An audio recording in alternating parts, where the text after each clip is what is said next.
Il est 8h32 et vous êtes bien sur RMC et BFM TV. Bonjour Olivier Faure. Bonjour Apolline de Malherbe. Merci d'être dans ce studio pour répondre à mes questions. Vous êtes à la tête du Parti Socialiste. Il y a une bataille politique qui s'engage autour du budget. Vous faites partie de ceux qui ont déposé le plus d'amendements. On y reviendra dans un instant. On va parler aussi du Doliprane. On va parler aussi, y compris des enjeux au sein de votre propre parti, puisqu'il y a un bras de fer qui s'engage, notamment avec François Hollande. Beaucoup de questions à vous poser, mais je voudrais d'abord, parce que j'ai été extrêmement frappée ce matin par un témoignage que j'ai reçu sur RMC autour de la question du narcotrafic. Partout en France, on a reçu des appels de Rennes, on a reçu des appels de Meurthe-et-Moselle et on a reçu des appels de Marseille. Vincent, il est chef d'entreprise à Marseille et je voudrais que vous puissiez réagir à ce qu'il vit au quotidien. Il est chef d'entreprise, il a donc appelé le 3216 pour témoigner. Il est propriétaire d'un local commercial dans le centre de Marseille. Un point de deal s'est installé à cet endroit-là. Il a voulu déloger ce point de deal pour pouvoir à nouveau libérer l'accès à son local commercial. Et voilà ce qui s'est passé. J'ai appelé les flics, ils m'ont dit « Monsieur, je suis désolé, on peut rien faire ». Pour arriver à faire partir le point de deal, il a fallu que j'appelle un ami à moi qui contacte quelqu'un qui était en prison à Paris, qui lui-même a contacté quelqu'un qui était en prison à Luynes et qui lui-même a réussi à contacter le mec qui tenait le point de deal pour faire bouger les mecs qui dealaient devant le local. Moi, je me suis élevé socialement. Moi, j'ai commencé dans des quartiers, d'accord. Je suis parti et mes parents ont vécu dans des quartiers. On s'est élevé. Je suis devenu chef d'entreprise. Aujourd'hui, je suis copropriétaire d'une marque de sport internationale. J'ai des revenus. J'ai pas de souci à ce niveau-là. Quelqu'un qui gagne, qui a des revenus modestes, d'accord, qui a un petit appartement, une petite maison. Comment ils font ces gens-là? Qu'est-ce que vous répondez à un témoignage comme celui-là de Français? Et d'ailleurs, Vincent, un peu plus tard, disait le problème, c'est que les politiques ne savent pas ce que l'on vit, nous, au quotidien. Mais d'abord, je veux lui dire que je sais ce que vivent les gens au quotidien et malheureusement, le narcotrafic n'attaque pas simplement Marseille. Il attaque désormais les villes moyennes, les petites villes et il n'y a plus aucun endroit en France qui soit épargné par la question du narcotrafic.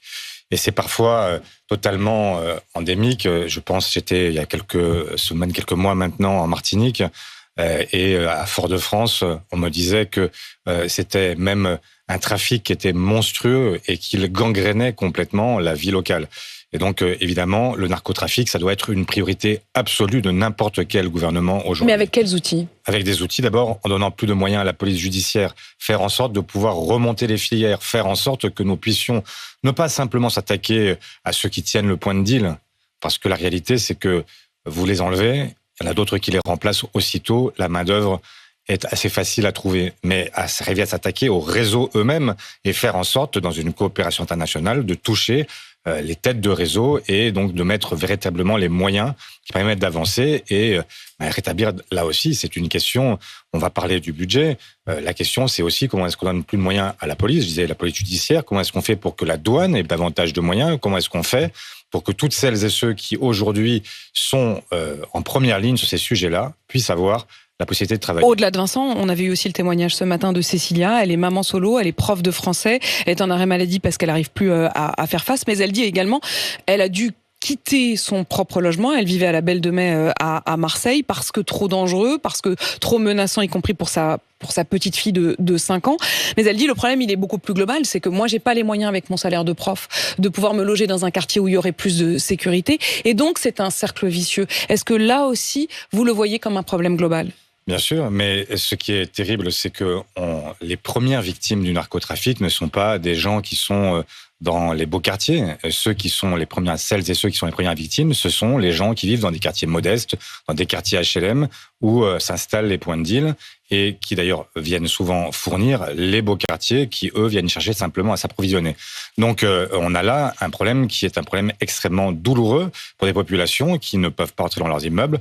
Enfin, je suis dans une commune où on cherche à éradiquer aussi la drogue sous toutes ses formes et c'est vrai que c'est un mal endémique qu'on a besoin de travailler, qu'on a besoin aussi de faire coopérer les services parce qu'il faut s'attaquer au portefeuille, comme s'attaquer aussi à ceux qui sont... Vous ne faites pas partie de ceux qui seraient pour une légalisation du cannabis? Mais aujourd'hui, on n'en est plus au cannabis, en réalité. Non, mais sur cette question-là, je sais que ça a été longtemps un débat au Parti Socialiste. C'est quoi votre position aujourd'hui sur la question de la légalisation du cannabis ? La position du Parti Socialiste, c'est qu'on doit expérimenter la question de la légalisation du cannabis pour pouvoir soulager les services de police sur cette question-là, sur une drogue qui n'entraîne pas forcément une forme de passage à d'autres drogues plus dures. Mais c'est-à-dire quoi une expérimentation? C'est-à-dire vous expérimentez sur la durée, sur un certain espace, sur des territoires, et voir ce qu'il se passe et arriver à démanteler, parce qu'aujourd'hui... Ça voudrait dire que potentiellement certains départements de France auraient une drogue légalisée et d'autres départements non? On pourrait regarder effectivement si on ne peut pas, dans certains départements, certaines villes, faire ce que d'autres pays en Europe font. Pourquoi ? Parce qu'aujourd'hui, le narcotrafic gangrène complètement la vie des quartiers. Et vous feriez ça à Marseille, par exemple ? Donc, vous tenteriez à Marseille de légaliser le cannabis ? Mais je ne sais pas, c'est pas moi qui décide. Non, mais vous dites, on pourrait l'expérimenter dans certaines villes. Moi, j'essaie de comprendre ce que ça veut dire concrètement. Ça veut dire que vous avez aujourd'hui des pays en Europe où le cannabis est en réalité légalisé et où on consomme moins qu'en France. En France, on est dans un paradoxe incroyable, c'est que nous avons à la fois le pays le plus prohibitif et en même temps le pays où il y a le plus grand nombre de consommateurs. Et donc, il y a un moment, il faut se poser des questions. Aujourd'hui, on mobilise la police sur des sujets qui sont parfois des sujets moins importants. Donc, moi, je préférais qu'on s'intéresse au trafic de drogue, notamment cocaïne, héroïne, mais Olivier Faure, ça veut dire que, à titre personnel, vous êtes favorable à la légalisation du cannabis et vous aimeriez commencer par l'expérimenter sur certains territoires de France. Mais si vous étiez au pouvoir aujourd'hui, vous feriez quoi ? Ce que je cherche à faire, c'est à dire, et ce que je cherche, c'est que je souhaite que nous puissions démanteler aujourd'hui une économie qui est une économie de la drogue. Et que cette économie, elle tient des quartiers entiers. Vous avez ceux qui sont les go-fast, qui transportent, vous avez les guetteurs, vous avez les nourrices qui conservent la drogue dans leurs appartements, vous avez les vendeurs. Donc vous avez tout un système qui s'est installé. Mais j'essaie de comprendre ce que ça veut dire expérimenter sur certains territoires. J'essaie d'imaginer comment on se retrouve en France avec une ville où ce serait légal et une ville où ce serait pas légal.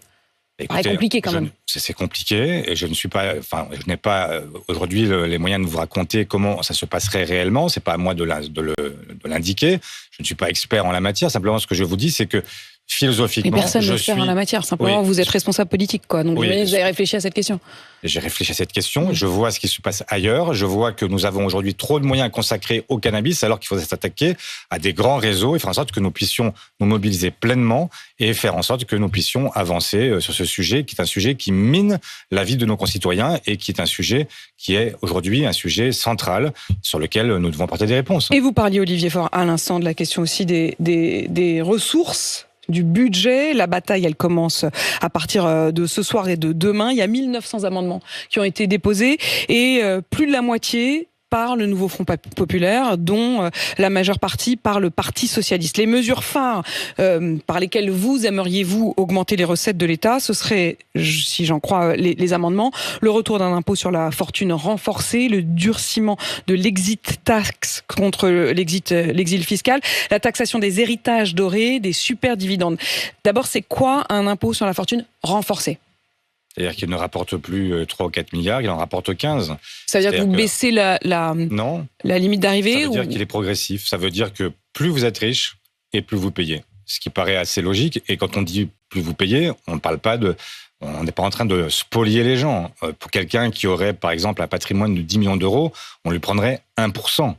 Donc, vous voyez qu'on n'est pas non plus en train d'arriver avec le couteau entre les dents et de chercher à étouffer des gens qui auraient eu la chance de gagner de l'argent.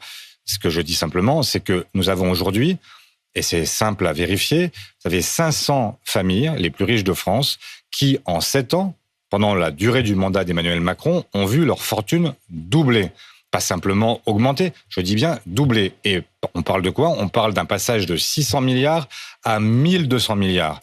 Donc, quand on reprend 15 milliards là-dessus, je pense que ces gens-là vont pouvoir continuer à partir en vacances, à pouvoir s'acheter le 8e yacht, le 9e hôtel particulier. Ça va bien se passer pour eux. Donc, il y a un moment où, plutôt que d'aller chercher à taxer les retraités, les malades, les handicapés, etc., le mieux, ce serait de faire en sorte qu'on taxe les retraités. Certains rapports, y compris au sein de la Cour des comptes, disent de réduire une forme de niche fiscale pour les retraités qui sont donc et qui ont 10% d'abattement sur leurs impôts, de la réduire pour les retraités les plus aisés. Est-ce que vous y êtes favorable ? A contrario, ça veut dire quoi ? Ça veut dire qu'aujourd'hui, la mesure gouvernementale, elle touche tous les retraités. C'est-à-dire que tous les retraités vont y passer et vont perdre en moyenne 150 € dans cette opération. C'est un scandale absolu. Les retraités, c'est qui? Ce sont des gens qui ont travaillé toute leur vie, à qui nous devons une reconnaissance et qui n'ont pas d'autres moyens. Ils peuvent pas se refaire, ils vont pas changer de travail, ils vont pas avoir d'autres revenus. Et donc, ils peuvent pas se remettre à bosser. Voilà, ça veut dire que cet abattement donc de 10%, vous voudriez ne le supprimer que pour les plus aisés. On est d'accord? Je ne sais pas à combien on chiffre, puisque ce que j'ai lu ce matin ne fixe pas le niveau auquel seraient astreints les retraités qui perdraient l'abattement de 10%. Donc je veux voir quel est ce niveau-là. Mais il y a une évidence au fait qu'il faut protéger les retraites, les petites retraites évidemment, les retraites moyennes, parce que quand on est retraité, on n'est pas forcément riche. Voilà. Maintenant, ce que je veux dire, c'est que ça s'arrête pas là, cette histoire, parce que on nous parle en fait de mesures. On nous a dit c'est 20 milliards sur les plus riches et puis c'est 40 milliards d'économies.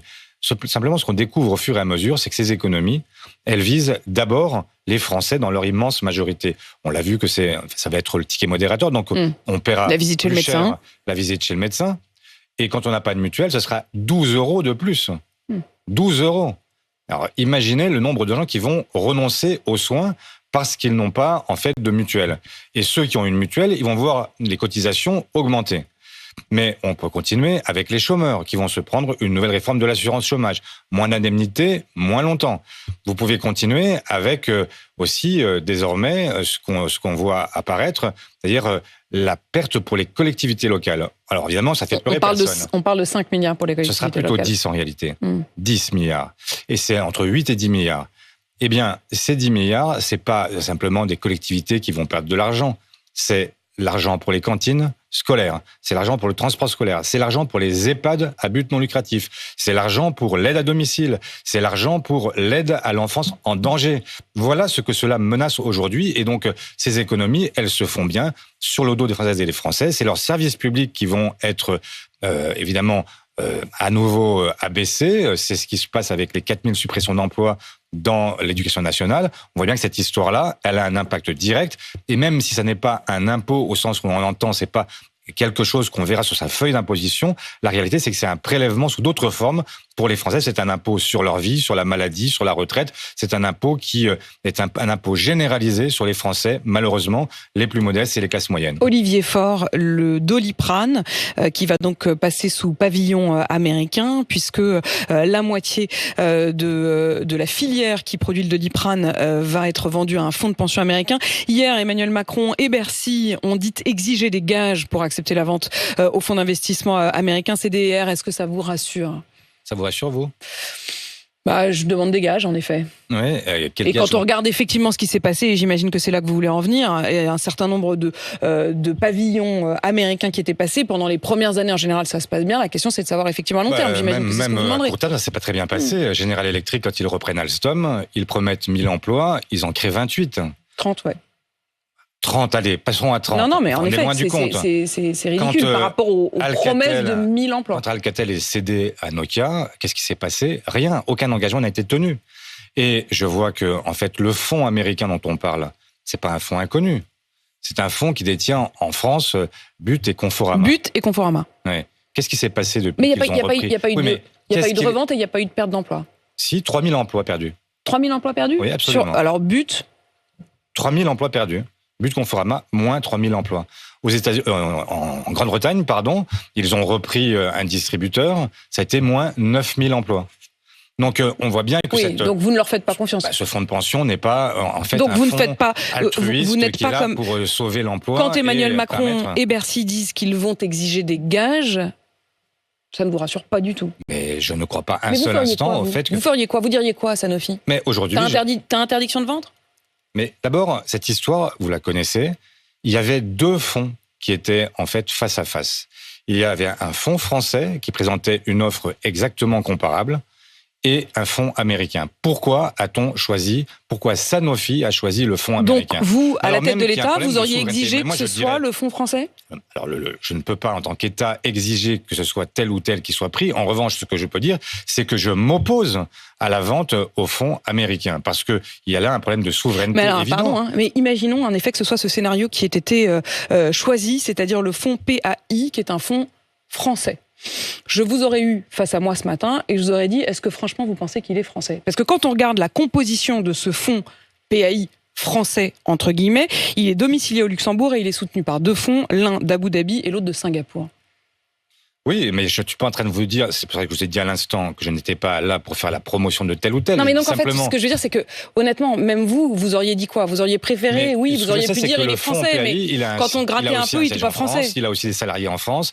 Et ce que je sais, c'est que, ce que je me souviens très bien de ce que avait dit le PDG de Sanofi, déjà à l'époque du vaccin, où il avait dit, en fait, si le vaccin est découvert par Sanofi, on fixera un privilège d'attribution aux Américains avant même les Français. Et donc moi ce que je dis c'est qu'à un moment vous redoutez au fond qu'un jour les Français eux-mêmes ne soient pas prioritaires sur le Doliprane. Mais absolument, et je sais que nous avons eu des pénuries de Doliprane et de paracétamol, que nous ne pouvons pas nous priver de ce médicament qui est le plus vendu en France, et qu'à un moment il faut effectivement faire des choix et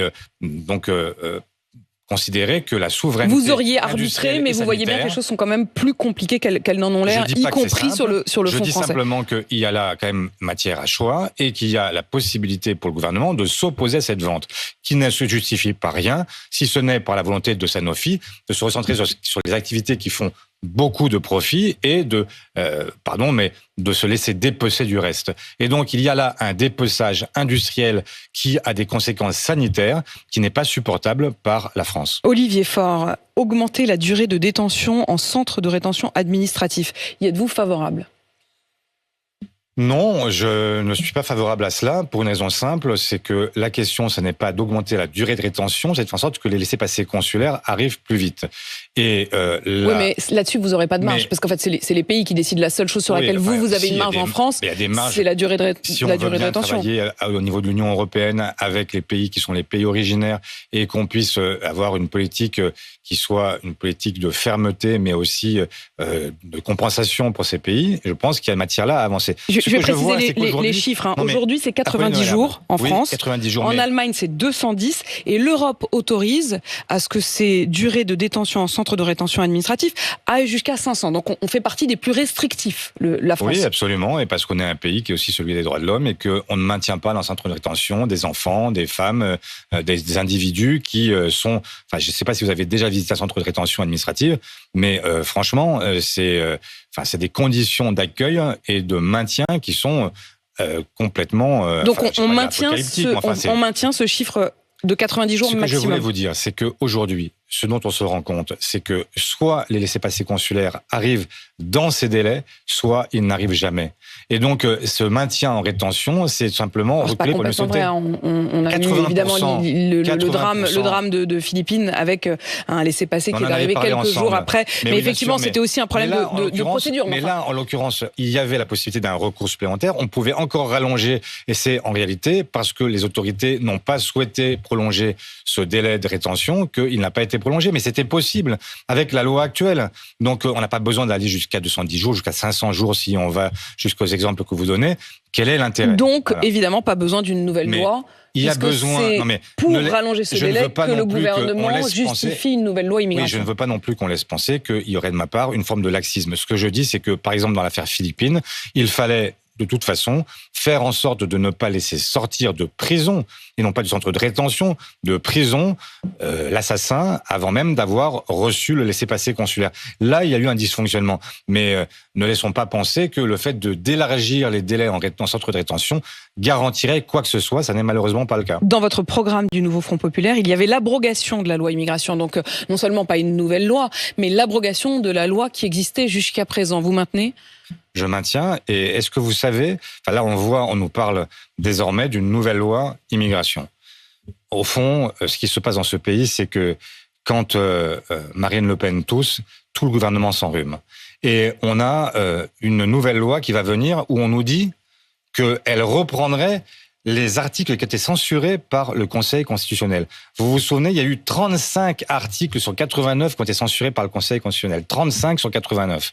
Et parmi les horreurs... C'est une loi Marine Le Pen. Pour vous, c'est une loi Marine Le Pen. C'est une loi pour Marine Le Pen. C'est une loi qui est faite pour donner des gages à l'extrême droite, permettre à l'extrême droite de voter le budget, parce que, évidemment, le deal explicite maintenant entre Michel Barnier, Emmanuel Macron et Marine Le Pen, c'est pétrole contre nourriture. Et donc, là, en l'occurrence, c'est loi immigration contre budget. Et qu'est-ce qu'on va retrouver dans cette loi si vraiment ce que dit M. Retailleau est ce qu'il a l'intention de faire? Parce que dans les articles censurés, il y avait quoi? Il y avait la caution demandée pour les étudiants étrangers, pour être sûr qu'ils repartent. Mais tout le monde avait dit, même dans le gouvernement de l'époque, que c'était une aberration. Ils veulent le remettre. Alors que nous avons besoin des étudiants étrangers parce qu'ils participent au rayonnement et à l'attractivité de la France.